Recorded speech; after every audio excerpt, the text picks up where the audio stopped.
All right. So thanks everyone for joining us tonight to learn a little bit more about ranked choice voting and more specifically what we have on the ballot in Ann Arbor. We are excited to be here talking with you, some of you, seeing you again, but just kind of give you an overview a little bit about what ranked choice voting is, how it works, who uses it, and then dive in a lot more to what Proposal B in Ann Arbor is, and what the benefits are of ranked choice voting and why we are here to support it. As Teresa mentioned, I personally am a Democrat, and I work for the Kent County Democratic Party. So our organization is a nonpartisan organization, but certainly as a proud Democrat, I think there's a lot of reasons that I support ranked choice voting. So just to lay the lay of land, Proposal B for Ann Arbor voters, it's listed on the slide, but would allow for the mayor and the city council in Ann Arbor to be nominated and elected by ranked choice voting. So that's really what our big focus is right now. That is on the ballot November 2nd. So if you live in Ann Arbor, I encourage you to listen to this presentation because it'll be on your ballot. Overall, we are an organization that's really just dedicated to helping cities that want ranked choice voting to be able to enact ranked choice voting and supporting citizens and voters across the state that are interested in it. There's a number of cities that have interested folks that want ranked choice voting in their city. Ann Arbor happens to be the city where it's on the ballot this year, which is why we're talking about that with you lovely folks today. But just as an overview, ranked choice voting is just a different way to vote. Normally on an election, you'd see your 3 candidates listed, you just pick the one, and then that's it. Ranked choice voting lets you rank all of the candidates. You pick who your first choice candidate is, but also who your second choice would be and your third choice. And that gives you more of a voice in how the election works. So in our current system, let's say you have the purple side where those voters have very similar values and similar focuses. And then you have the orange side where those voters have similar values and similar focuses. You see here that there's significantly more, 70% support for the purple side. However, if you have 3 candidates that run because it's a wide group of people who support it, a lot of folks really aligned on similar values. So for example, the Democratic Party, you can actually have that other party, that other group that has 30% support win because you have 3 candidates. So sometimes you hear this as a spoiler candidate or candidates split the vote, and it discourages people from running. It discourages candidates from running because they don't want voters to have to pick between which candidate is the right candidate. And we've seen cases where the person who wins the election didn't have anywhere near majority support for that, their perspective and their values. So instead, what ranked choice voting does is it allows you to decide who your second place candidate is. So in that case, we know that instead of having spoilers, those voters who picked a candidate for their first choice would then count towards their second choice voter. So in this case, the purple voters, their second choice was going to be one of the other purple voters. So in the end, what you have is one of the candidates from the purple side, that coalition of similar candidates wins the election and has the majority support from voters. So again, do that simple ranking. I'll walk through briefly an example from an election in Santa Fe. I know some of y'all have seen ranked choice voting before, so I'm going to go through it a little bit quickly, but there'll definitely be time for questions later as well. So in 2018, the mayoral race in Santa Fe, there were 5 candidates. The first candidate, the candidate who had the plurality of votes, so the most votes but did not have a majority, was Alan Weber in the first round. And basically all it does is you take the candidate with the fewest number of votes in the first round and you figure out who their voters' second choice candidates are, and you just reassign those votes. So for example, there's a little bit of second choice for all the candidates. The gray are voters who just voted for one candidate, which is fine. You don't have to rank every single candidate. And in a normal plurality election, that's all you get. If your candidate doesn't win, then you don't get a second choice. So this really gives the voters more voice, but if they want to just rank that one candidate, they can still do so. And when you continue this process, you continue to see that there's different levels of support. And in the end, for the Santa Fe election, Alan Weber did have the majority of support, and he was the person who would have won in plurality, but now he knows that he won with the majority of support, and voters know that he had the majority of the community backing him. So ranked choice voting is used not just in Santa Fe, but in a number of different places. So internationally, ranked choice voting has been used for a century. I know some people are familiar with Ireland. They've been using it for national Irish elections 100 years this year, actually. Australia uses it, Scotland, New Zealand, a number of countries with strong democracies have been successfully using ranked choice voting for years. And there's a number of uses in the United States as well. So there are 2 states that have ranked choice voting. First is Maine. They have been voting with RCV since 2016. And then Alaska just passed RCV this past election cycle, along with a set of bills that had a ballot amendment that included several other things, including campaign finance reform. We also have a number of cities that have ranked choice voting across the country. There were 5 cities that had RCV on the ballot in 2020, and they all passed with margins from 51% to 78%. You also saw in the city of Portland, they voted to expand ranked choice voting. So they've been using RCV for 10 years, and 81% of voters decided that they wanted to expand RCV. So where voters have ranked choice voting, it is popular with the voters. History of RCV in Michigan. Ann Arbor had ranked choice voting for 1 year, and it was since repealed. Ferndale voters passed it in 2004 and are in the process of implementing it and getting certification, which I'll talk about a little bit later. And then East Point has been using it. The Obama administration filed a lawsuit about the way that elections were being handled, which in 2017 ended up that case got resolved in 2019, and now East Point is using ranked choice voting for their elections. You also have a number of places with military and overseas ballots, and places where you have party primaries and party rules that are using it. So for example, there are 5 states that use ranked choice voting for the Democratic Party presidential primary. That is Alaska, Hawaii, Kansas, Nevada, and Wyoming. There's a few other states that use it for the state Democratic Party, whether that's for caucuses or for convention or for nomination contests, including Texas, Utah, and Virginia. So all across the country in very different types of Democratic parties, they are using it, but it does have support from Democrats kind of across the country. There are also organized state groups across the country. It really is a growing movement, and a growing number of voters are really strongly preferring having more choice and having that more equitable representation.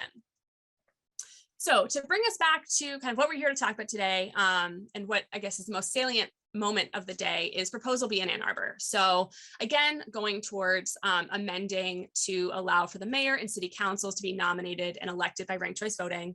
It is endorsed by a number of people, including Ann Arbor Mayor Chris Taylor and State Representative Yusuf Rabi. And there's a number of reasons why we are really supportive of ranked choice voting and why I'm really excited to be able to talk to you all about it today. One thing to note is that ranked choice voting is legal for Michigan cities. An independent legal assessment was conducted this spring and found that RCV is legal based on the Home Rule City Act. The planning and certification and execution in East Point showed that it worked. That was done in partnership with the Department of Justice and the Michigan Bureau of Elections.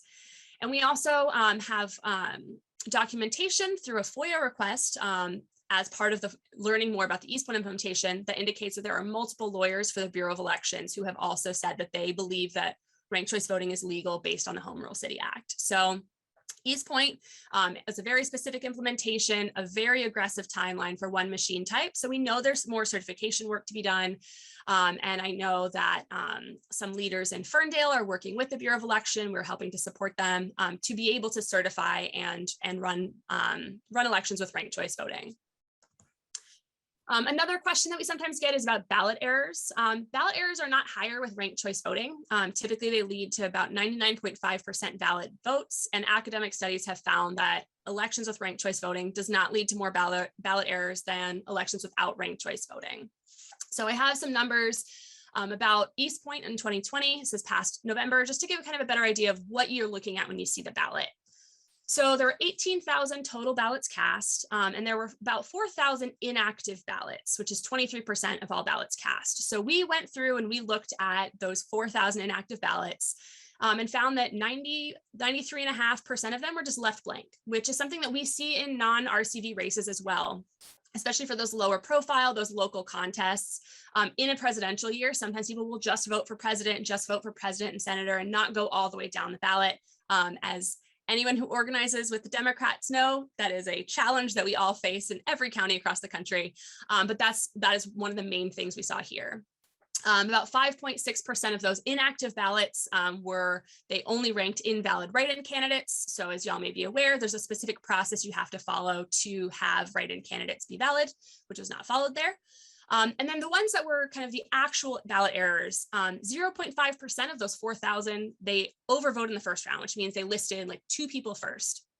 And the voting machines in East Point would give a notice of that. So the voting machines would say error, you overvoted, and the voter would have to say accept anyway. So those are voters who, despite the machine telling them there's a problem, you should look at this, they chose to still submit that ballot.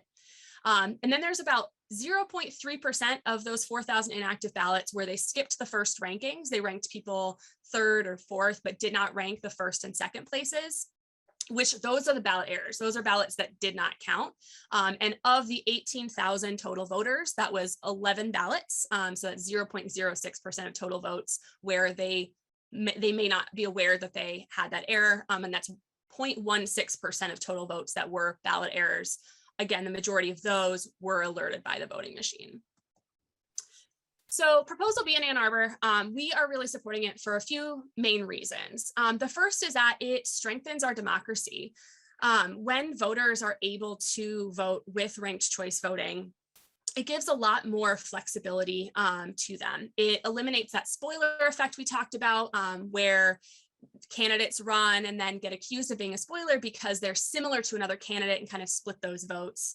It guarantees that whichever candidate wins has the majority of the support from the majority of voters. And it reduces that hyperpolarization, because if you aren't able to get the majority of voters to support you, then you're not going to be able to win a ranked choice voting election. So it encourages coalitions, it encourages candidates who are really understanding their voters and running a campaign so that they can really represent the folks in their area. It gives more choices for voters. So we've talked a lot about here, where if your first choice vote candidate isn't the majority candidate, normally your vote just does not count that way. But this way, by doing these rounds where your vote continues to count towards your 2nd place or your 3rd place, voters can vote for the candidate that they truly feel is the best. But then they don't have to worry about strategic voting of, I don't want this person to win, so maybe I should vote for this person instead. Voters can vote for who they want. Thank you. And then that helps them to really feel confident in their votes. And then finally, it encourages better representation. A study of 4 Bay Area cities with ranked choice voting showed that women and people of color were running more often and winning more often in cities with ranked choice voting than in cities without RCV. It also leads to more positive campaigning and more issue-focused campaigns. I'm sure people here on this call have heard, as well as I have heard as a Democrat, there's always a lot of fighting, arguments about Democrats infighting or like disagreement. I'm sure everyone's seen the headline, Democrats in disarray, which I wish we would stop seeing. But it really just encourages people to work together, to have positive campaigning. And instead of outside forces pitting us as Democrats against each other, we can come together in a more positive way and really have issue-focused campaigns. With RCV, candidates are encouraged and motivated to run issue-focused campaigns, and Democrats win on the issues, they win on the substance, and we win on the values. I say we as a Democrat, not as a ranked choice voting person. We are a nonpartisan organization. So again, discourages that negative campaigning. It increases turnout and voter satisfaction. In the recent elections in New York City, they had really positive response and higher turnout in all of the races that down ballot that had it. And 95% of voters said RCV was simple, 77% said they wanted to keep using it. So I think that is basically my time. But again, it really just gives voters more of a voice, and it gives candidates more opportunity to talk to voters where the voters want to be talked to. Fantastic. Thank you. Perfect timing. Okay, Chris and Dirk. Dirk, you can unmute yourself. people, I did put a link to the Eclectablog post in chat, so you can pull it up if you want. Dirk, you want to go first or you want me to go first? Oh, it's like that, is it? No, you go first. All right, so I'm Age going to before start out beauty, by Chris. saying that, got it. I'm going to say that I agree with almost everything that Sarah said, and I have been a long time supporter of RCV, and I continue to be. I think it helps mitigate a lot of the worst parts of what we have going on with a two-party system in this country, and she outlined them very well. It leads to less radical candidates on both sides, whether it's conservative or liberal. It calms down our primaries, because if you have got to be fighting for that second and third vote too, you're a lot less likely to be a jerk. I was going to use a stronger word, but I'm on a public Zoom. And it also gets me out of the having to think about strategic voting. I hate the idea of strategic voting. It's not what I want to do.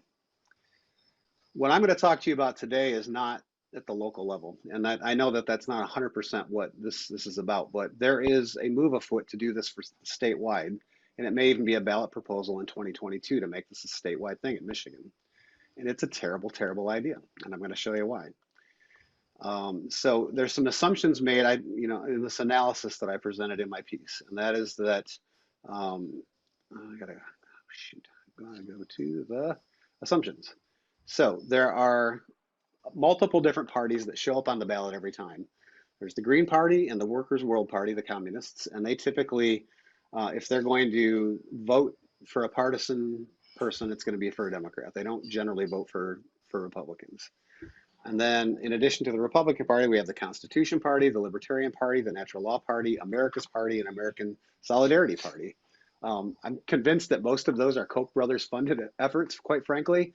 They tend to be either ultra-libertarian to the point of, just being almost to the left. They're so far right, but they generally do not agree with Democrats on anything. And so the assumption here is that the people in those parties would segregate themselves in that way. It's not 100% accurate, of course. Some libertarians may find themselves voting for a Democrat, and some American Solidarity Party person may end up voting for a Democrat, and you may find some Green Party folks willing to vote for a Republican at times. But in the end, I think it's a fairly good assumption. This entire analysis rests upon that assumption. So if we look at the results of the last three elections, 2016, 2018, and 2020, I'm going to share my screen now. So this is what it would have looked like in 2016. Right here is this tiny little shred, that 10,704 votes, that number that will be permanently etched in my brain because we literally could have made it up in Washtenaw County where Hillary Clinton got beat by Donald Trump. It's a tiny thread. If you take this ranked choice voting and dump all of those voters from those two parties, or from that group of parties, either into the Republican or Democratic bin, that 10,704 vote margin now becomes much more significant. Trump still wins it, but he wins by a lot more. 2018, this is the gubernatorial. We crushed it, right? The blue wave showed up. If you had done ranked choice voting that year, that margin also narrowed. Not by nearly as much because it was a huge wave election, but still narrowed. It gets really crazy in 2020, in my opinion. This is where this margin right here becomes really significant.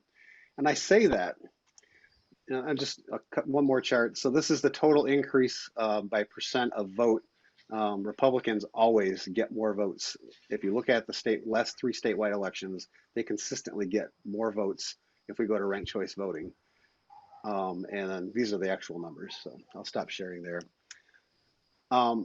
The reason why I think this is super important at the statewide level is that right now there's a concerted effort on the behalf of Republicans and corporatists in this country to continue to engage in and amp up on steroids voter suppression laws, all based on this idea that the last election was stolen. That's the pretext by which they are using to pass all of these egregious voter suppression laws. Gerrymandering, as much as it's looking like we're going to sort things out here a little bit in Michigan, what's going on right now in Texas and other countries and other states, Arizona, with redistricting, it's going to get worse in these states. These are the states that we barely won, and it's going to get way worse. So gerrymandering is going to get worse. We've got voter suppression laws being passed like crazy. And on top, overlaid on top of this is this effort by Trump voters across the country to put in place in positions of power, in election positions of power, people who would be willing to overturn a vote, even if the voters voted against it. And if the margins are razor slim, then the ability for them to do that and get away with it is dramatically increased. What that means is that they could literally use RCV to maintain and cement in their power through gerrymandering, voter suppression, and through, because they've got people in power making these decisions. And they could literally cement themselves into power indefinitely by passing laws. So I'm going to leave it there and turn it over to Dirk. He's going to talk more about the local stuff, but I'm super worried about this getting passed at the state level, because if it does, we could really be doomed here in Michigan. So once we get this other stuff figured out, then I'm all for it. And then I'm going over and volunteering for Sarah's team. Go ahead, Dirk. Interesting to bring up the state thing. It's not a state initiative, obviously. It's Ann Arbor specific. And if you wanted to pass it at the state, you probably wouldn't start in the most progressive city and the most progressive county in Michigan. And that's a pattern with RCV. The Murdoch family of Trump or Fox News funded it in Massachusetts. Couldn't find the money, couldn't follow the money for Rank My Vote here in Michigan. But again, it's not targeting Michigan. It's not going through the state legislature. It's coming into Ann Arbor. And there's some things that you probably ought to know. Even after 100 years of trying, Australia is still running about a 5% ballot error rate. People mess up their ballot. It's not because Australians are stupid. It's just more ways to mess up a ranked choice voting ballot. A 5% ballot error is huge compared to the Trump win margin in 2016, 0.5. In East Point, it was close to 23. We went through that, and it's a little confusing to say there's 23% of the ballots were inactive on the first go round, and then claim ranked choice is a good thing. It's disenfranchised a bunch of people for whatever reason. They're confused. Maybe they didn't want to vote for Sylvia Moore. I would like to point out, though, she won with a plurality on the first round. She didn't need machinery to win that election. She just solidified her win with further rounds of ranked choice. Women and minorities across the country have been elected without ranked choice voting. So crediting it where credit is not due, I take issue with that.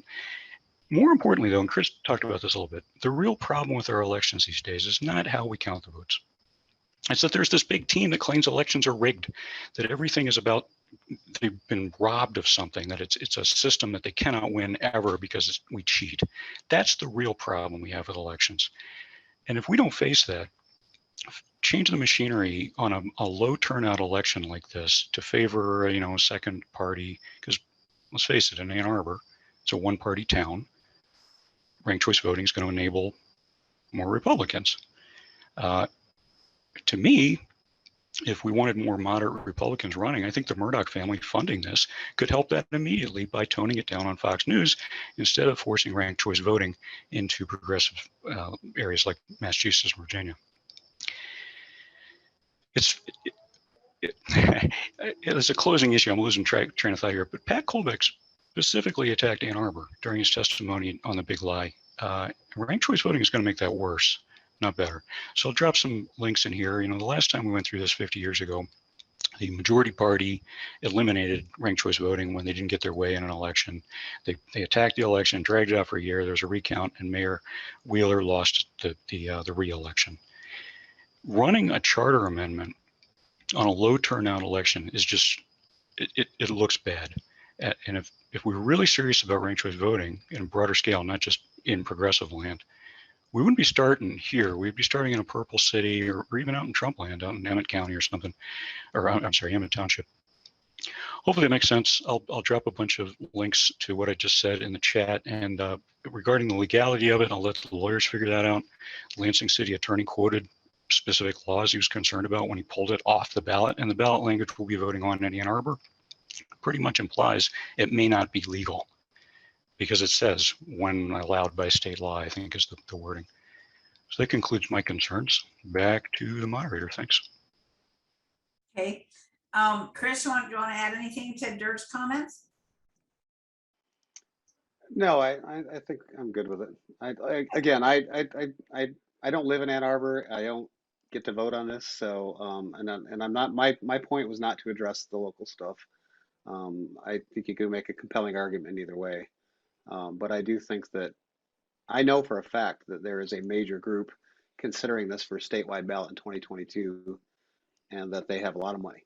And so it very well may be something that we're all thinking about a year from now, or 2 years from now. So let's put that up there. A year from now, yes. Okay.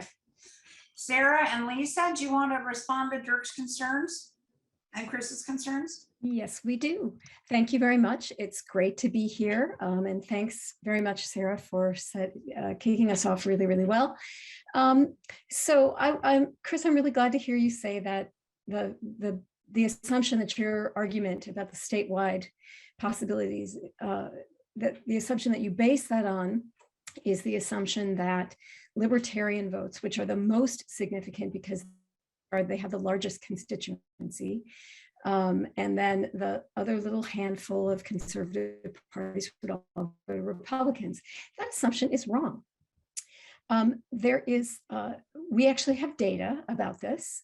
Political scientists at the American National Election Study, the absolute gold standard for election research, and it is run out of Ann Arbor. They ran a study in 2016, as they do every election year, and they asked people to say how much they liked each candidate. Among verified voters who identified as libertarians, they were at best only slightly more likely to rank Trump before Clinton. So the core assumption that you're making is actually not correct. The libertarian votes, which in 2016 were 172,000 votes. So that was a lot. That was well over Trump's margin of victory, but they would not have all gone to Trump. And in fact, what we saw in the 2020 election was that the Republican percentage of the vote does not increase appreciably. They get 0.34% more of the vote. Yes, the overall vote total increased because more people turned out, but the Republican percentage of the vote does not appreciably increase. The Democrats jumps 3.35% over its 2016 total, and the Libertarian percentage plummets. Their share drops. They had 3.57% of the vote in 2016, and that drops to 1.09% in 2020. Now, it would be surprising if all of those libertarians shifted their support to Trump, and the 2016 feeling thermometer study by the ANES suggests that indeed they would not have.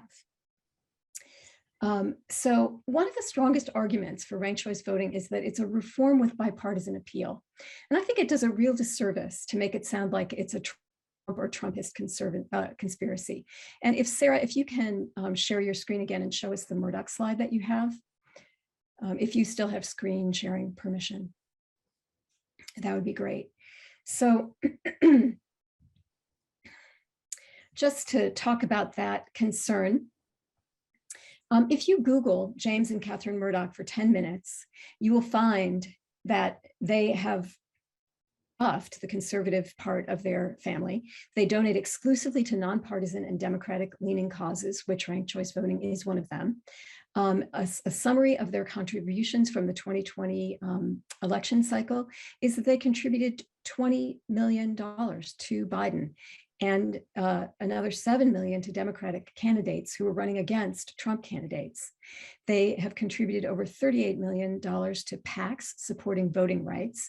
They fund climate change science groups, not climate change disinformation groups, at a level of $43 million over 2 years. And they have supported not just ranked choice voting, but also Unite America gerrymandering. So other big issue that we're looking at in terms of electoral reform in Michigan. So it is absolutely not a blot on RCV that we have Murdoch funding. I guess we could do the legality. I don't know, should we show the legality slides, the clips that you have from the FOIA request? This is a murky issue only because there is a distinction between whether or not RCV be practiced according to the state election law that governs ballots and whether it is legal. And it is legal under the Home Rule Cities Act for home rule cities to choose to vote by ranked choice voting. That is legal. And from a FOIA request that we made, during the East Point fight, or that Rank My Vote made during the East Point fight. Our own state's Bureau of Elections said that, and this is an email that was sent among them, that under Michigan law, RCV is authorized for use by a home rule city which has enacted the preferential ballot method of voting in its city charter, or has adopted an amendment to the city charter in consultation with the governor and with the approval of the city's electors. So it's very plain as day that RCV is legal. The issue is, and here they tell us that we're working on developing statewide standards that will be applicable to all cities that adopt RCV in the future and work for all 3 voting system vendors. So the issue that we face right now is that the state's election laws, in terms of how you count ballots and how you format them, do not anticipate a ranked choice voting election. And between the time that Ann Arbor used RCV in the 70s and today, ballot format and ballot counting are centered, they are controlled by the state. They didn't used to be. And so we do need election law to change in order to enable a ranked choice vote election. We do not need the state to tell us that we can choose it as a method of voting. We are free to do that. We just won't be able to use that until the work gets done. I wanted to say a little bit more about the benefits of ranked choice voting. And there is academic scholarships on California, which has been using ranked choice voting. Well, it's a large state, so there's lots of instances that you can look at there. It hasn't been, it's been established for a long time in Minnesota, for example, but this study in 2018 showed that more women of color are running for office, and they are more likely to win with ranked choice voting. And yes, it is the case in East Point that the winner of that election did not need the, Sylvia Moore led in the first round of counting with 44% of the vote, 44.6% of the vote. That gave her a plurality victory, not a majority victory. And so she won on the second round with 64.8%, which if I were running for office, and I would rather have 64.8% than 44.6%. And indeed, I had a little bit more than that, I think.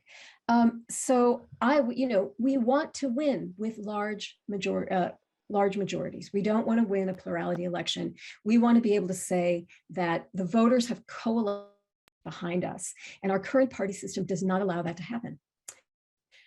Okay, so I think, Sarah, do you want to add anything else? Yeah, I can just speak briefly while we have a little bit of time. I know one thing was mentioned about the Republican majority and how that impacted the power in 1975. The Republicans actually didn't have the majority of support in Ann Arbor in 1975. They had plurality. But the student party, it was HBP, I do not remember exactly what it stands for. It was the Human Rights Party. HRP, thank you. Yeah. The Human Rights Party, which was a progressive kind of student-focused party, and the Democratic Party both had similar values, but because they had that vote, similar values, then they kind of split that vote, like we were talking about, that spoiler effect. So once RCV was enacted in 1975, the Republican candidate did lose the election because Republicans did not have the majority of support in Ann Arbor, which is why, because they lost, they pushed forward a change to that. But that is kind of one of the things, is that the Republicans never had the majority, and I don't think that is really a concern here. The main benefit, I think, for Ann Arbor is that you can have more candidates in Ann Arbor who can talk about the issues and the different perspectives on how we address housing or how we address other tax issues in Ann Arbor that it doesn't have to be a Democrats versus Republicans, because ranked choice voting will ensure the majority of voters can kind of get what they're looking for. And one other thing I just wanted to note, I know we talked a little bit about the legality. There were some questions I saw about Lansing and what the Lansing city attorney, whether he did or didn't say anything. Jim Smirka, the Lansing city attorney, has specifically stated that he does not have a position on it. So he's not specifically saying he believes it is legal or not. I know there is a little bit of confusion about that as well. Right. are we done? Are we out? Yeah, you're out of time, but Okay, let's we'll come back. back. Yeah, we've got plenty of time left. Chris and Dirk. I just, I got a couple. I want to say that the person that made the comment in the chat about facts over fear, I'm not here to fearmonger. I find that a little insulting, frankly. You know, I've done an analysis. You may not agree that libertarians will vote for Republicans. I know a lot of libertarians, every one of them would vote for Republican. Maybe I'm wrong, but I'm not here just to stir up fear. So please don't call me a fearmonger. I don't appreciate that. I deserve better than that. Well, I put I myself can out here take to that. make this point. Maybe he's talking about me, Chris.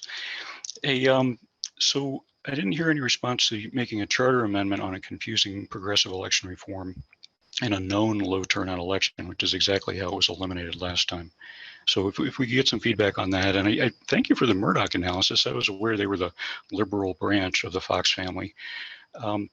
First, the millions of dollars, I think to that family, it may not be that big a deal. However, that amount of money would literally fund 12 ads a day through the election season on Fox News.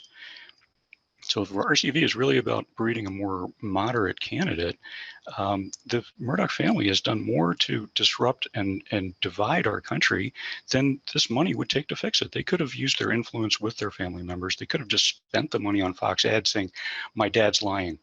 And they could have done that at, I think it's about $8,000 for a 30-second spot. $8,000 compared to the millions of dollars that they're putting into ranked choice voting, but only in progressive communities. If they really wanted it to go through, they could have it done in a month in Alabama or Kentucky. If they really wanted to go through Michigan, they wouldn't start in the People's Republic of Ann Arbor. That's not going to sit well with the rest of the state. At the end of the story, though, and Ron, I'm going to respond directly to your suggestion. I'm a numbers guy. Ranked choice voting is not capable of deciding a narrow margin election. It's not. The error rate is bigger than our margins. It's not capable of doing it, but that's only the tip of the iceberg to me. Like, well, why would you use it then? If it's not going to do what you want, why would you use this counting method when you know some folks are going to mess up their ballot at a much higher rate than what they've done for their entire lives? You do it because it benefits somebody. So I'm going to challenge the rank my vote folks.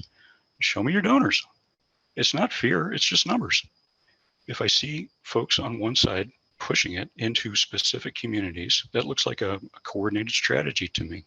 And those exist, those are real. The voter suppression laws that are coming into Michigan, they have a lot in common with what went through Texas. This ranked choice voting is a national thing.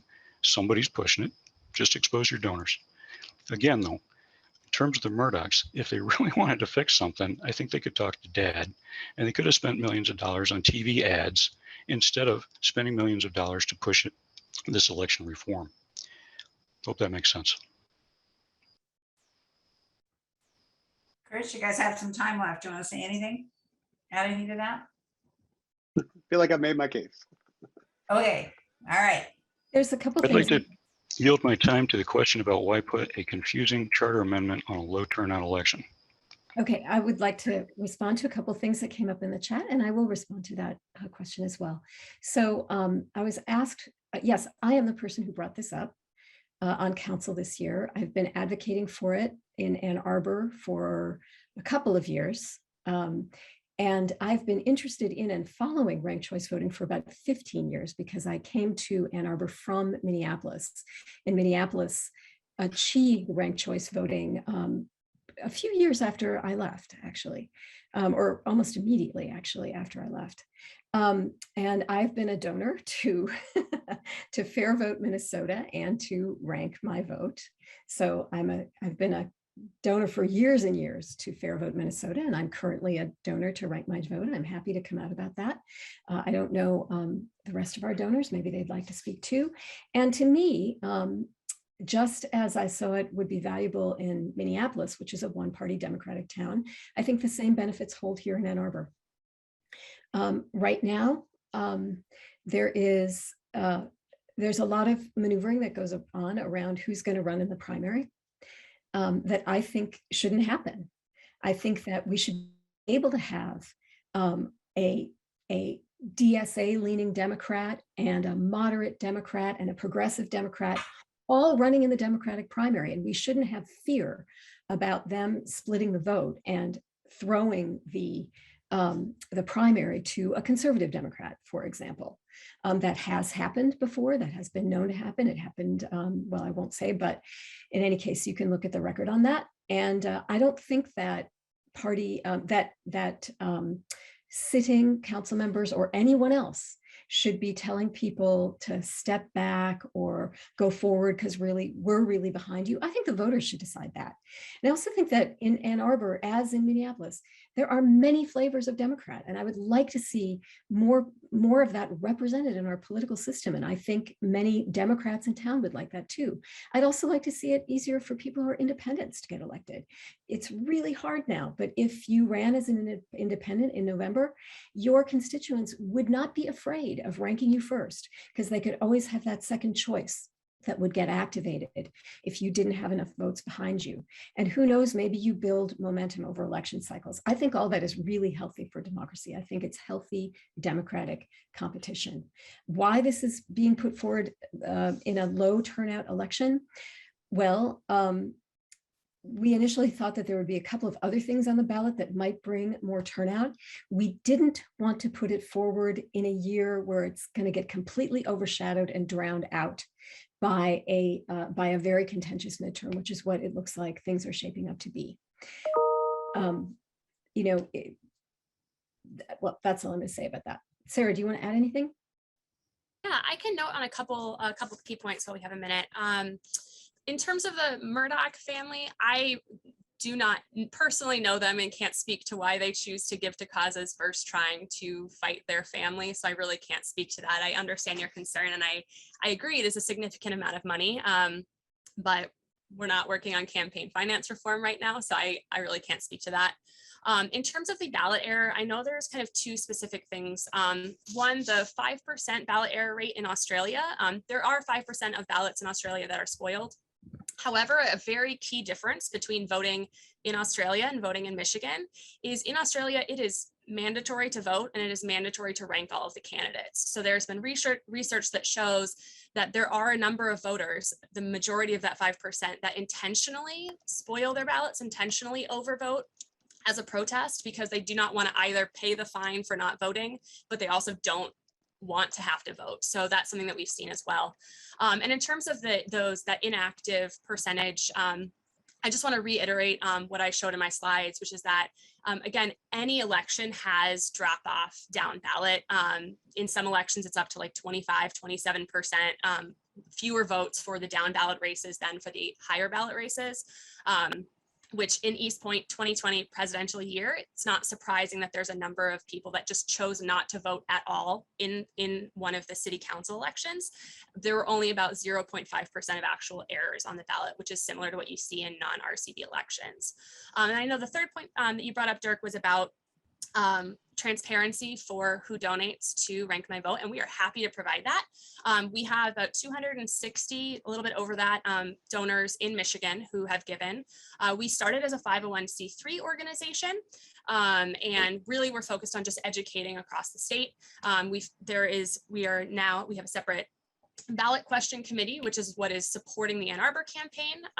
And so the filing deadline, I believe, is next Friday. So we will be obviously following campaign finance and proud to show that. So you'll, just to give heads up, I'm saying 261 donors now. Not all of those have donated to the ballot question committee in the last like month and a half that we've had it, but just where that number comes from. And I will be honest and upfront that we did receive a grant from Represent Us and Unite America because we applied for that grant knowing that we were going to have Ann Arbor on the ballot. And we applied for the grant knowing we were going to have a city where in that city, citizens of the city pushed city council to put it on, city council put it on the ballot, and we want to support those citizens. So we applied for the grant and we got it. And it's really about national groups who care about strengthening democracy. They're investing in places where you have citizens who are working towards election reforms so that we, the people in Michigan, all of our wonderful Ann Arbor volunteers can really focus on the ground about talking to voters, understanding their concerns, seeing if ranked choice voting will work for that, and helping to kind of understand where they are. So like I said, we are not ashamed that we have received a national grant from an organization that they see the importance of investing in a city like Ann Arbor and see the importance of investing in election reform in Michigan. And we are proud to release all of our financials at the filing deadline, and all the paperwork we'll be doing for that for the next 2 weeks. So Sarah, in terms of strategy, you're saying it's not a top-down strategy. It's not a top-down strategy, it's a bottom-up strategy. Yeah, we aren't doing a ballot, like Rank My Vote, we're not doing a ballot initiative in 2022 statewide. We're not, I know there was a discussion about why Ann Arbor. We're not looking at all the cities across the state and saying we want ranked choice voting there. What we're doing is we're talking to citizens and voters who live in a city. They say, I want ranked choice voting. We say, okay, we can help you do that. So all of our leaders in Ann Arbor are people who live in the Ann Arbor community. And that's really what our focus is, and why, like when we were looking at Lansing, because there's some really strong support from citizens in Lansing. We're not here to kind of dictate what different cities should do. We're just here to support citizens who want ranked choice voting in their community. Yeah, okay. Yeah, Dirk. So I've thrown these out since we're like in free form right now. So I'll try to keep it. Well, I appreciate the back and forth, and technically unpersuadable. The numbers don't work out. That's the problem. But we kind of mixed up the city election with the primaries, and I'm hoping Lisa or Sarah can speak to that. Are you expecting ranked choice voting for the Democratic primary, or are you talking about the general election? Both. But it's more likely that it is more likely to be useful in the primary. Can you speak briefly about how that's going to help the Democratic Party? I can speak to that a little bit. I mean, so I've said it before. I work for the Democratic Party all the way across the state. But one thing here in Michigan, I'm in Kent County, Grand Rapids. Where it's way harder to be a Democrat than it is in Ann Arbor. Push it out into Kent County. I'm for it. I'm trying to ask. This is a local ballot initiative. It's not a statewide effort. It's a little weird, but Ann Arbor, how does it help us here? So yeah, so for Ann Arbor, like I'm saying, so because I've worked with Democrats in Kent County are a little bit different than Democrats in Ann Arbor, but there are so many different values and perspectives that we have in this party, which I think is great. We don't all have to kind of kowtow to one particular leader of different views than we may have. And I think one thing that's really valuable in the Democratic primary, using it in the primary, is then you have a really strong coalition of support behind whoever the Democratic candidate is. So if you have 4 candidates running in a plurality election, whoever becomes your Democratic candidate to go against the Republicans might only have support of 31, 32% of the voters. But in ranked choice voting, whoever your Democratic candidate is has the support of the majority of your voters, which means that in the general election, when you are going against a Republican candidate, the Democrat you have is the Democrat that has the most support of your voters. So in short, it'd be unifying the party rather than splitting the party, which primaries Absolutely. Now. Yeah. Okay, that's interesting.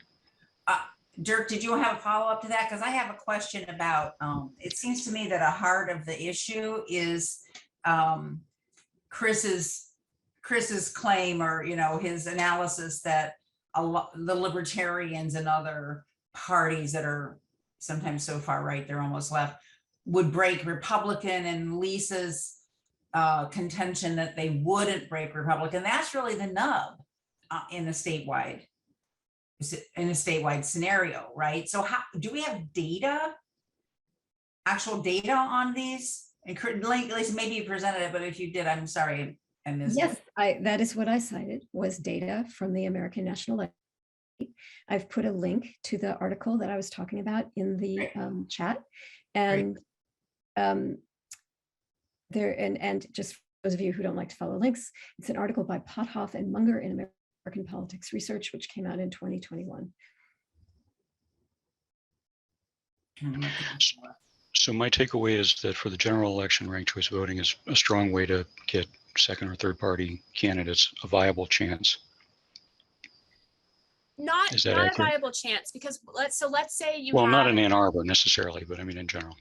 Yeah, I mean, I think really what it does for third party candidates is the third party candidate would still have to get more votes they still have to have the majority of votes, and they'd have to have more votes than either the Democratic or the Republican candidate in order to even be able to win. Because let's say you have 3 different third-party candidates, 1 Dem, 1 Republican, and let's say usually what happens is the Republican and the Democrat, one of the 2 of them wins the majority and the plurality, and that, so that majority wins the plurality, and then you have the other candidates in various positions. So let's say the Natural Law Party gets the fewest votes, their votes would be just redistributed, so on and so forth.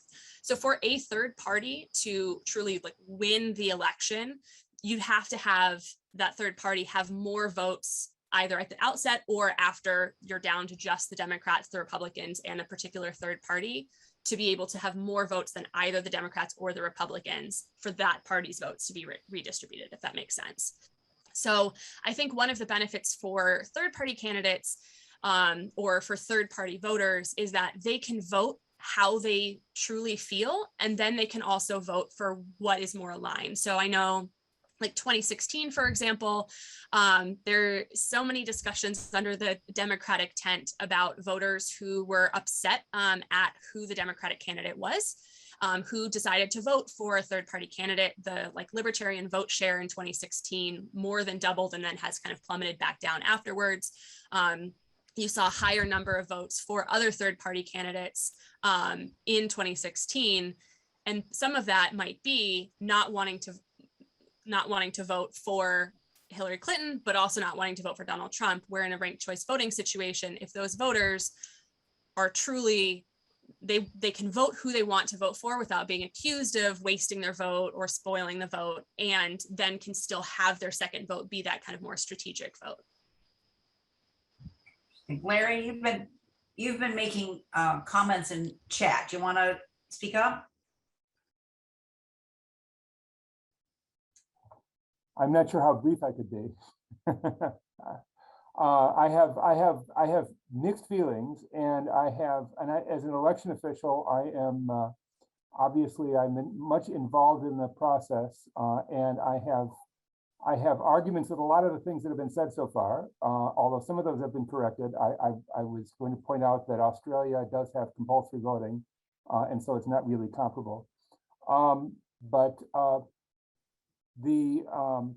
do want to point to one of the things that Dirk said, which is that we're dealing with a substantial part of the population which is very suspicious of our elections, our election processes, and the whole from start to finish, the transparency and so forth of the election. And we as election officials are working like mad to defend that and to demonstrate, to prove how clear and consistent and how fair our election process is.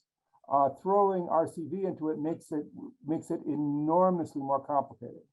For example, in each precinct, we have at the end of the night, the returns from that precinct are posted in the precinct, and that's a security measure to prevent the numbers from being changed, downstream in the process. So that you could go to a precinct, go out to precinct 5, and you'll see how many votes each candidate got all the way down the ballot in that precinct. Well, with RCV, you can't do that because there may be so many first choice votes for one candidate and second choice votes and so forth, and depending on the number of candidates, and you can't limit the number of candidates. You can't arbitrarily say, oh no, we can only have 5 candidates. That's been struck down in various places. You can't say that you can only have 10 political parties. That is not constitutional.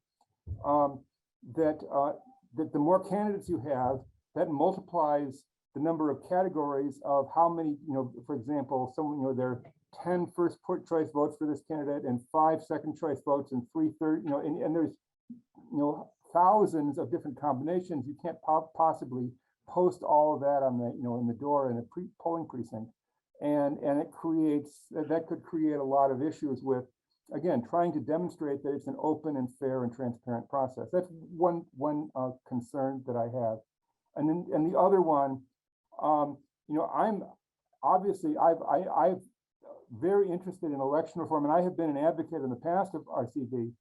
But the issue is, though, that in Michigan, in most other states, we elect so many people. You know, if you live in the city of Ann Arbor, you get to vote on 97 different elected officials. You count them all up: the Community College Board, the MSU Board of Trustees, you know, the Library Board, the Wayne State Board of Governors, and I could not name all 97 of the people who represent me. And I'm the county clerk. I mean, I know most of them, but I couldn't tell you like who are the Court of Appeals judges for our district. That kind of thing. So, and ranked choice voting works very well when you have a focus on a specific thing. When we had ranked choice voting in Ann Arbor in 1875, it was just for mayor, and everybody knew who the candidates were. Everybody, it was something that was clear and simple and specific, and it solved a problem. Okay, where the Democrats and the HRP were the majority and yet unable to elect the mayor. But it doesn't scale. I mean, it's hard to imagine people having the patience to go through. You see how big our ballot is already. To go down and say, okay, now we're at Community College Board. Now, how do you rank these 15 people who are running for Community College Board? So it's really troublesome to me. I mean, if it's enacted, it'll be my job to implement it, and I will do my best to implement it. But I am not looking forward to it if that's the choice. Well, I do want to point out that this proposition is to use it simply for the mayor and city council in Ann Arbor. And if it becomes legal statewide, it doesn't, I mean, we don't know if we will decide to focus it, narrow it. It will probably be left up to municipalities to decide how they want to use it.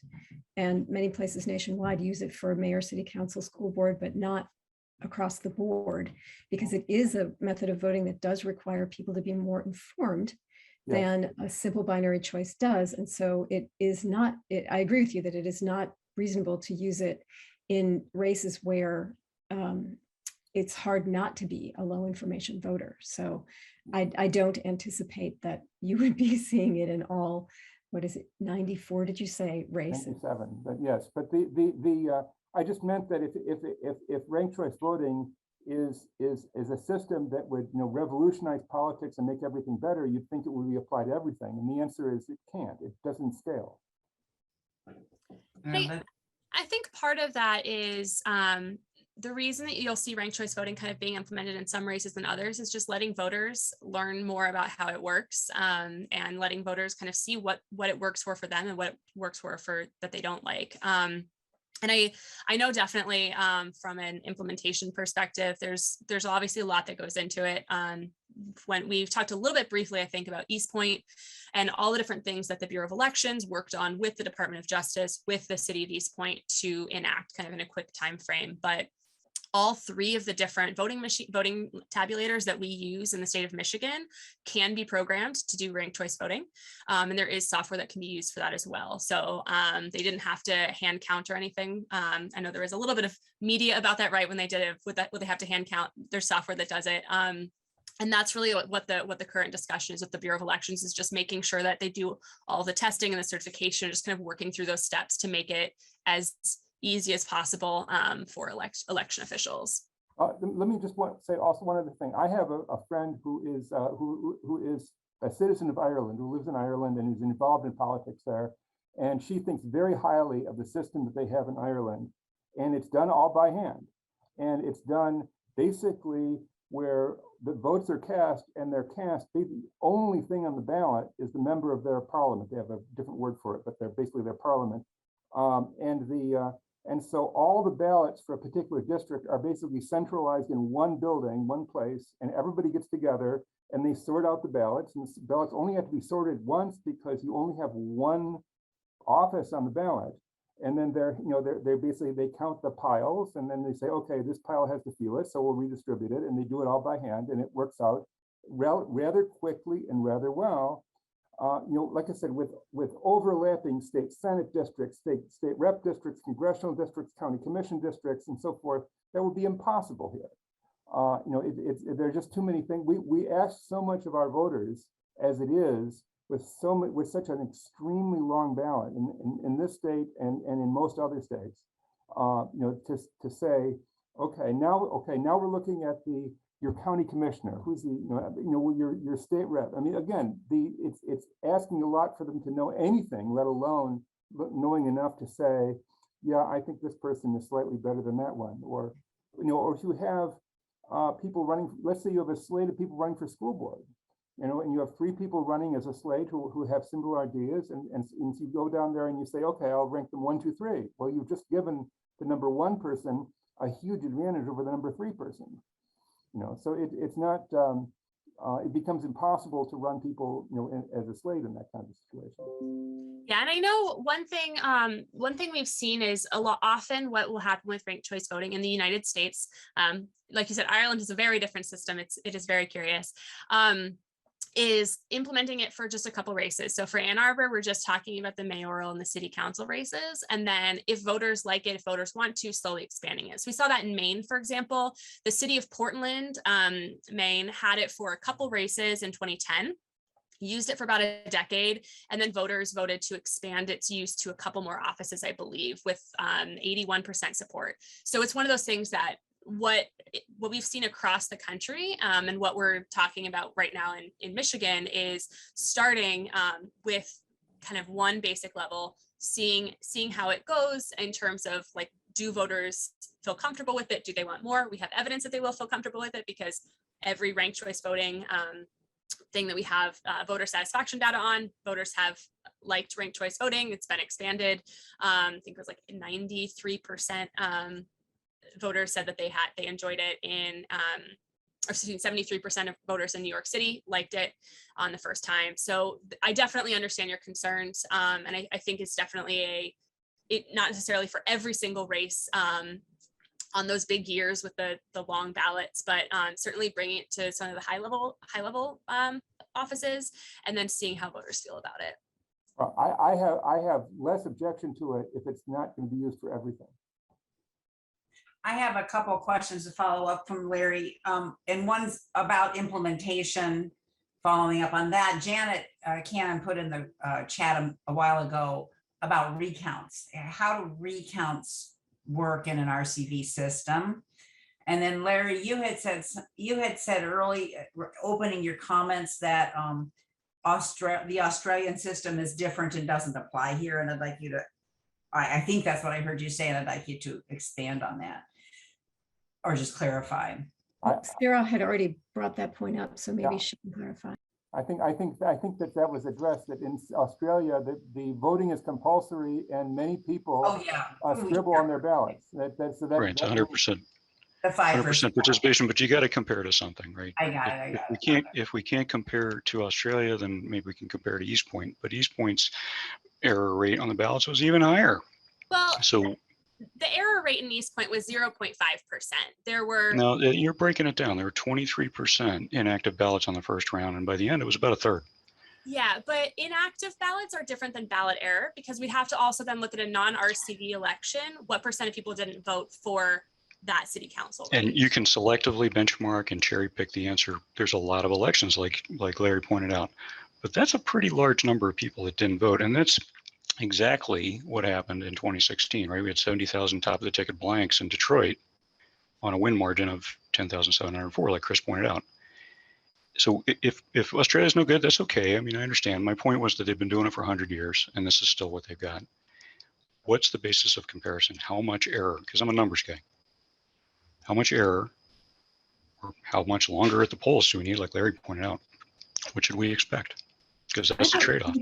I don't think that undervotes are errors. I think that when 88,000 people in 2016 did not vote the presidential race, although they voted the down ballot races, that was not an error, that was a statement. And if those people had ranked choice voting, they might have voted for Jill Stein or, yeah, understood. But the point is that the error is big. People did vote for Jill Stein. 50,000 people voted for Jill Stein. It's the people who didn't vote at all. Okay, I'll just let you talk. I think you're missing my point, Lisa. If you don't like Australia and you don't like East Point, what's the inactive ballot? How many people are going to disenfranchise? How about that? It's not about liking or not liking. It's about defining our terms with precision. And errors are different from undervotes or blank ballots or spoiled ballots. The Australia case is really not comparable because compulsory voting is a gigantic difference from the US. So it's not about not liking Australia. There is no political scientist who would say, let's compare Australia, where you have compulsory voting, to the US. Andy Banka asked about the error rate in Maine. I do not have offhand, but I will see if I can do. Google. Oh, I do. perfect. I do. The story on the error rate in Maine counted as a spoiled ballot, or they used a very broad definition of a spoiled ballot. And they also counted undervotes as vote errors. So my definition of a spoiled ballot is your ballot is spoiled when it doesn't count, when it has to be discarded because it is defective. The story about Maine counted as spoiled instances where a voter asked to discard their ballot and cast a different one that did get counted. So that's not a spoiled ballot. When a voter says, I ranked the wrong person second, I want to do this again. That's the Michigan definition of a spoiled ballot too. Oh, thank you. So wait, which one? Mine or Maine? The definition of if a voter says, look, I made a mistake on my ballot, can I get a fresh one? The ballot that they surrender to get the fresh one, that's the spoiled ballot. And we count those as, we don't count those votes, obviously, but we account for them in the system as spoiled ballots. That's the term for those ballots. Okay, that is fine, but that's not the that are being raised here are being raised as indictments of RCV. RCV disenfranchises people. And if that's your definition of a spoiled ballot, then a spoiled ballot doesn't disenfranchise people. Right. But I don't think that's what they meant. But let me just put, if I could just address, speaking as an election official, about the 88,000 people who, or whatever the number was, who didn't vote for president. A whole lot of those were people who wrote in names that were not recognized as write-ins because they had not filed their paperwork to be write-in candidates, like Bernie Sanders or John McCain or someone like that. Thank you. Can you speak to Janet's question, Mary, about recounts in RCV in the election? You're asking me? Yeah. Well, I mean, recounts. We always do recounts as hand counts, and I would, if I was conducting a recount with an RCV system, I mean, it would basically, we would go through and we would count the ballots and essentially go through and reenact the whole process of how many first choice votes, how many second choice votes, et cetera, and count them, by hand if that was demanded, if a recount was filed for. I don't actually see that as a problem with RCV. That would be a recount would be a recount just done in the normal way. Same process, a little more complicated, more steps. It'll be more complicated, but but recounts are rare enough, and they're a concentrated piece of work. It's not like you're redoing the entire. There was the claim during the 2016 recount. Republicans were out there saying that the recount would cost as much as the entire election, which was nonsense. Okay, the recount, within 2 weeks we could have finished the entire state without, at a small fraction of the cost of the recount. It would be more complicated, but it wouldn't be that. It absolutely would be doable. I'm not afraid of that. No, okay. So it sounds to me like this, in terms of scaling. I mean, Larry says it doesn't scale. It would kind of be a rolling, it would need to be like a rolling gradual adoption and scaling, done on a case-by-case basis. It sounds like what the voters want in different places is how it would work. Okay. Yep, and that's why we're seeing it on the ballot in Ann Arbor, because there were citizens in Ann Arbor that wanted it on the ballot, and the city council voted to put it on the ballot. So it's definitely based on where people want it, and what we're seeing across the country is in many states, Minnesota is a good example, where it was enacted in one city, then nearby cities wanted it as well because they saw how it worked in practice in areas and with candidates that they're familiar with. All right. Dirk? Be careful to ascribing motives to folks. A lot of people will walk away if the ballot is too complicated. And Democrats, if they worry about doing the wrong thing, they take no action. That's been my observation. If you think you might vote for the wrong person or you might mess up your ballot, you do nothing. And you can see that in down ballot drop off in Washtenaw County. It's pretty bad. It's pretty bad. And I think it's largely because we overthink it. We don't know who to vote for, so we take no action. And Lisa, that's what I was trying to get at. How many votes are we going to lose?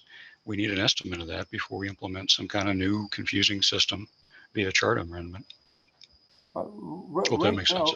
Right now, the way that we lose people in Michigan who their votes are invalidated by the system is in partisan primaries, when people accidentally or unknowingly vote in two different parties in the primary, and the partisan part of their ballot is automatically rejected. Now, if they're voting at the polls, the ballot is spit back out by the tabulator, and the election workers will say, give the voter a chance to do it again.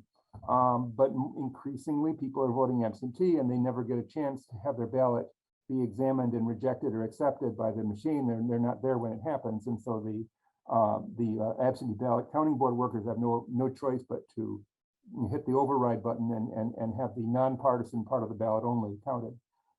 And the proportion of people who lose their vote because of accidentally crossing over in a primary has ranged up to 10% in some precincts, when before there was the machines rejecting it. And I think that we're going to see an increase in that. We are seeing an increase in that with the higher absentee voting in primaries, and absentee voting all across the board. That said, the fact that parties are so polarized now is going to hold it back a bit. But that's an example of people, hopefully, unjustly, in my opinion, losing their vote because of the ballot being complicated enough that people don't, some people look at the ballot and don't realize they're only supposed to vote in one party in a primary. No. And I think your point, Dirk, is fair, of how do we make sure voters aren't confused. And I mean, I share that value completely. And that's one thing that we really want to look at, is how can we make sure that it's as clear as possible to voters. In New York City, and I saw there was a mention in the chat asking about New York. Some of the graphs that I used are from New York. I just didn't speak as much to it because 15 minutes is a surprisingly short amount of time. But in New York City, 95% of the voters said that ranked choice voting was easy to use. So it is a system that voters kind of can intuitively understand. And it did lead to increased turnout. Obviously, we can't ascribe 100% of turnout increase to a particular voting method because there's a whole bunch of complex things that go into mathematical models.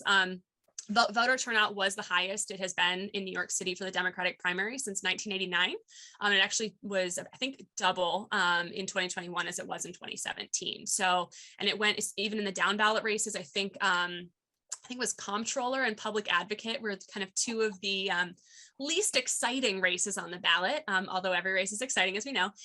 They both saw increases as well. I think the public advocate saw like a 5% increase in votes. So definitely there is some evidence that it increases turnout. There's been a couple academic studies on it, but making sure voters aren't intimidated by it is certainly a big focus of making sure it's accessible to voters. Susan Basket has a point. Sorry, just saying that the increase in voter turnout could lead to also an increase in voter error.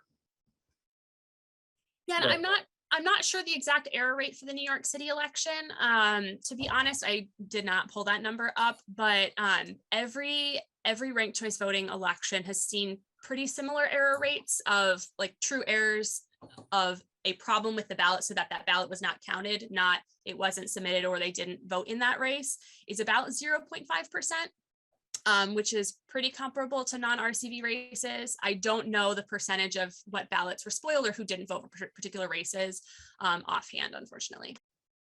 Okay. Larry, I was just saying that in Washtenaw County anyway, and I think that in many areas, voter turnout has been higher in every kind of election than it has been in the past since Trump was elected.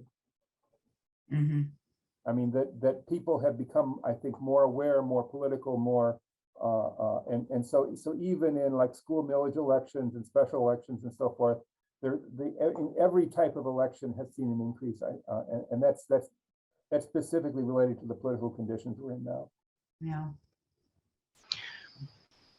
All right, we're at or close to time. Dirk, one more thing, and then I want to know if Chris wants to speak up again. So maybe just real simple yes or no, Sarah. Thanks first off for engaging in collegial spirit. I really appreciate your input. I think you're saying that RCV will have a comparable ballot. I don't want to use a specific word, but we'll lose as many voters with RCV as first past the post. But there are more ways to mess up RCV. True? And then thank you, Teresa, for running a good session. You're welcome. Yeah, and that is fair, Dirk. And I know I work at one of the polling places, so anyone who has put your ballot through the tabulator and then you've had it annoyingly scream beep at you that there was a problem with it, it's programmed to do that for RCV. So if you submit and you accidentally put 2 for first, it'll come back and give the error message. So it's kind of automatically programmed to help voters who accidentally make that error do it. I've seen somebody have to vote 4 times on a plurality ballot, and the machine every time was like, well, you got to do it again. So the technology for the machines we use in Ann Arbor, the machines we use in Michigan, is set up to be able to do that. I'll just say this is an unexpected evening of advocacy for in-person voting. It's like, oh, okay, that's Larry and Sarah. Okay, that's really interesting and distressing. Well, so, I don't want to be interpreted to say that I'm recommending in person over absentee, because one of the things that we saw, and one of the things which has been specifically an advantage for Democrats in 2020, was that most Democrats, and we had a 30-point difference in partisanship between in-person voters and absentee voters. And Democrats mostly voting in person, Republicans mostly voting, Democrats voting absentee and Republicans voting in person. And that meant that the absentee votes are considerably more considered than the Arbor, people voting in person. They've seen the ballot cold for the first time. It tends to be fast and arbitrary. They need to make quick decisions. This is why Democrats won the state Supreme Court, because Democrats were at home looking at their ballot on the kitchen table and figuring out who the Democrats were. Republicans didn't have that advantage, and so we won. Larry, just for the public, tell people the best way to make sure that if they do a mail-in ballot, they get alerted in a timely manner to any errors. Let's talk about that for a second, because we've got a big problem with that. Okay. Well, the important thing, I mean, you can read the instructions on the ballot, which are pretty clear if you read them. But as far as, for example, overvotes or undervotes or a blank ballot or something like that, that would ordinarily give rise to the machine spitting the ballot back out, because the ballots aren't put into the machine till election day, there's no way for the voter to get those errors. But now, if the voter forgets the signature on the outside, the local clerk will contact the voter right away, and they will have an opportunity to come in and sign the envelope if they didn't. So those kinds of errors are handled, but the kinds of errors that are only picked up by the tabulator, because the clerk is not looking at your ballot, they're not certainly not allowed to. Right. To say, oh no, you voted, this way, you forgot to, whatever it was you did. They're not allowed to do that. Only that, that if you put it in the tabulator, and the tabulator can neutrally determine that. Now, other states have early voting where you can basically come in and put your ballot in a tabulator. We have never had early voting in Michigan because our system is so decentralized. And in order to have early voting, it would require a whole series of political compromises involving townships and counties and cities and so forth. And those discussions have not even started. As much as we as clerks have advocated that there be a way to make early voting possible in Michigan, it would make things so much better. But there has been so little interest in the legislature in doing anything like that. Yeah. redistricting. Chris, you wanna wrap? You started this whole thing. It's all your fault. I never thought I would go to this. That's been fascinating to me, and I do appreciate the collegiality. I think this shows that people who are not 100% in agreement on things and the Democratic Party can still have a chat and maybe bring each other to each other's position. I worry about it, the statewide stuff. I really do, and I think we all should be. And I am not as convinced as Lisa is. I took a look at that report, and as somebody who reads scientific reports, I still found it to be unconvincing that libertarians, especially the ones that I know, are going to vote for Democrats more than they are Republicans. I just don't think they are. Maybe when Trump's on the ballot, but not overall. And if we lose one more round statewide in this state, we are going to be so screwed in this state. It is, I mean, it is, I just can't even begin to think about what happens if they start replacing, they won't replace Larry, but they could replace Barb Byram in Ingham County or all these other clerks and all these other small little places. And when you're winning on the margins, those small little places start to make a big, big difference. So until we sort out the voter suppression and the gerrymandering and all the other fuckery, pardon my French, that the Republicans and the corporatists are doing to screw over our elections, till we get that right, RCV will never have a chance to be done properly. And it should be an egalitarian, literally a democratizing thing. And they would be using it to do just the opposite. And that would be the ultimate tragedy for ranked choice voting, is if that was the case. So I wish Ann Arbor well. I think it's complicated. I think you're going to have to do a lot of training. You're going to have to teach people how to vote like this. It's not easy. We struggled just to get people voting absentee last couple cycles. I know it can be done, but it's not an easy job, and it's going to have to be predicated on a lot of education. But statewide, I'm not going to do it. I'm not convinced. I would vote against it. So that's all. Anybody else? Final, any burning questions in chat that I haven't picked up on? Well, I should shut up. I'm sorry. No, Larry, please. What? Oh, I was just going to say that it's that as far as the small parties and how they would vote if they were forced to choose a major party candidate, I guess to some extent I agree with Lisa that that's not at all predictable. The workers' world people are not going to put Democrats as their second choice. And you know, the classic thing is Ralph Nader in Florida in 2000. The people who voted for Nader, whether they would vote for, you know, you can't assume that 100% of them would have voted for Gore. And the numbers I saw were more in the range of 20% would have, you know, if they had, you know, so the vote totals don't just transfer over like that. It's much more complicated, and people's choices are much more idiosyncratic than, you know, hardly anyone is as ideologically consistent in their views as the people on this call. Right. All right. Well, so I think that's the last word. It's difficult and ambiguous and hard to predict. So I'll just say thanks, Lisa and Sarah, and for all of your hard work on this issue. You know, it's just so important, and thank everybody else on this call because y'all rock. So You betcha. Thank you so much. And thanks, Teresa, for your leadership on this. yeah, thank you. Ta-ta. Bye, everybody. Thanks, everyone.